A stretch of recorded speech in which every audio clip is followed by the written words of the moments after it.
Let's just take a look at some of the way we're seeing this campus demonization of people who are critical of Israel. So here is a rather attention-seeking histrionic professor of business at Columbia. His name is Shai Davidai. He's originally from Israel. And here's how he responded to protests on Columbia's campus that were calling for support for Palestine. This message to get to every parent who sent their kids to Columbia University. So he's saying he's sending this message to every parent who sent their kid to Columbia University. Entrusted their kids and their children's safety with us. I want this message to get to every parent in America who sent their kids to NYU, to Harvard, to Stanford, to Berkeley. My name is Shai Davidai. I am a professor at Columbia Business School. I am Israeli. But before all of that, I am a dad. I have two beautiful children.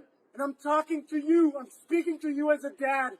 And I want you to know, we cannot protect your children from pro-terror student organizations because the president of Columbia University will not speak out against pro-terror student organizations.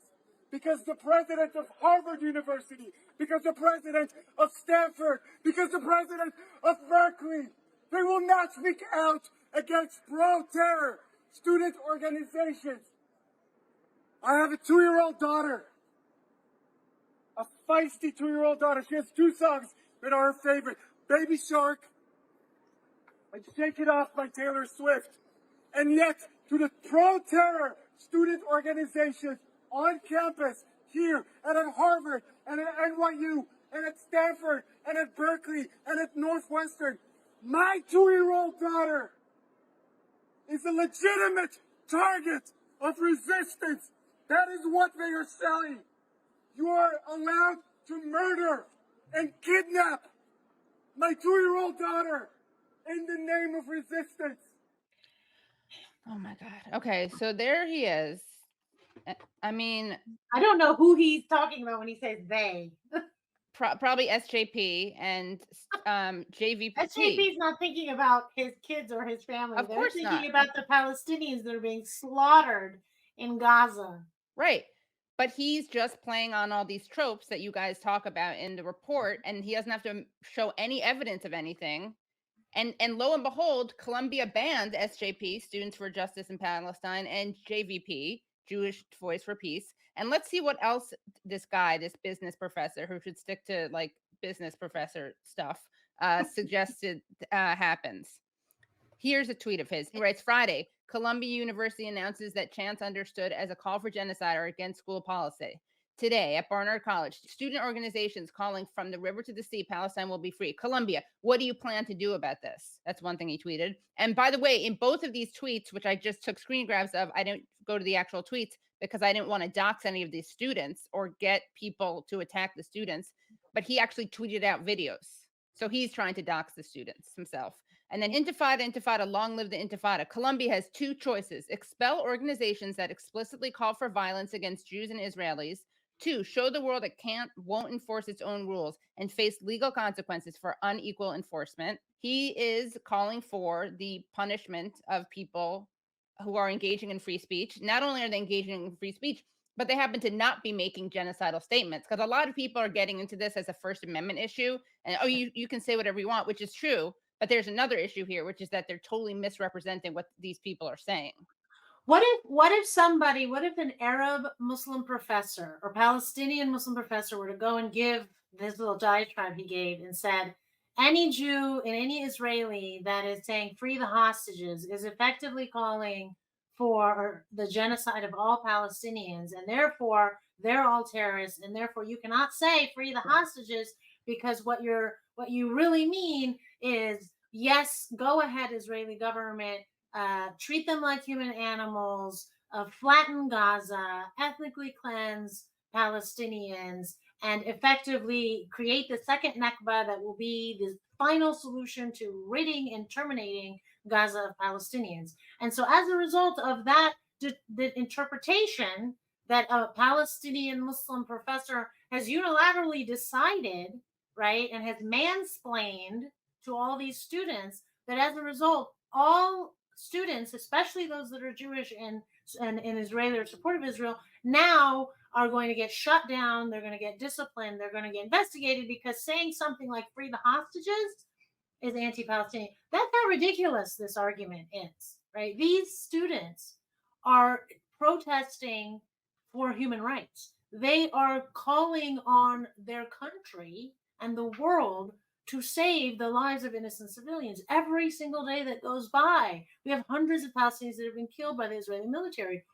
Every 10 minutes, a Palestinian child, who is certainly not a Hamas member, is being killed by the Israeli military. Where today, I think we've reached 22,000 Palestinian civilians confirmed dead. We have thousands others missing under the rubble, presumed dead, 45,000 Palestinians injured, and then you have 2.3 million that are being starved and dehydrated to death intentionally by the Israeli government.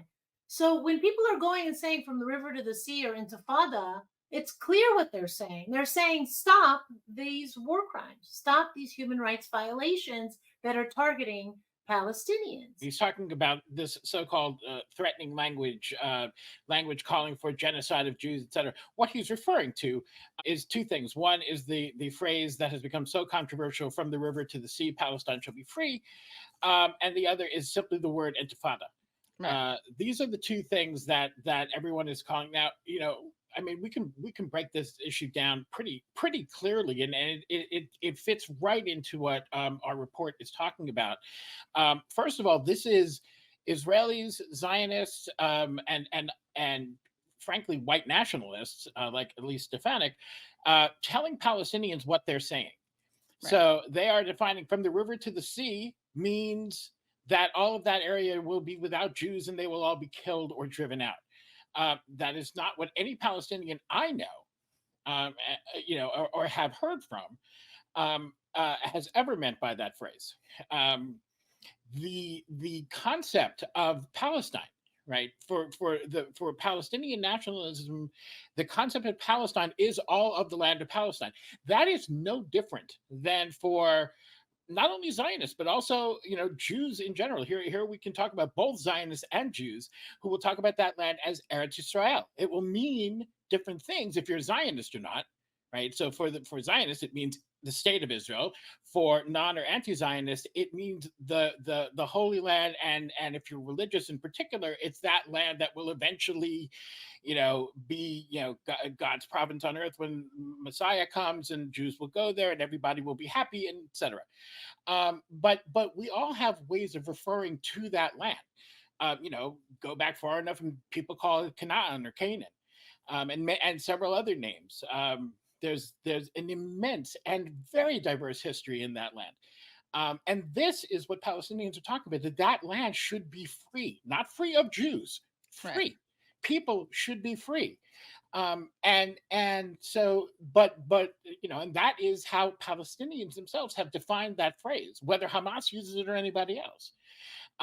When the Likud uses it, they mean something very different. They mean projecting that this will be the state of Israel from the river to the sea, and the Zionist movement will rule it, will decide on those laws, and it will be effectively, for certainly in their vision, an apartheid state that will be permanent.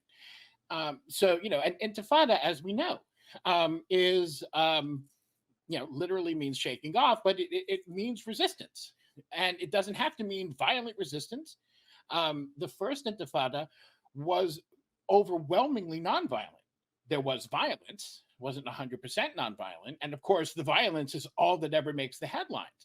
But most of the first intifada, most of the actions were nonviolent. They were strikes. And in fact, those strikes really put quite the scare into Israel at that time. Because Israel was very dependent on the Palestinian labor force. And it was after the first intifada that Israel started turning to Thailand and the Philippines and other places to bring workers in, so that they were not going to be so dependent. They still use Palestinian workers, but their workforce, their labor force, was not as dependent on Palestinians.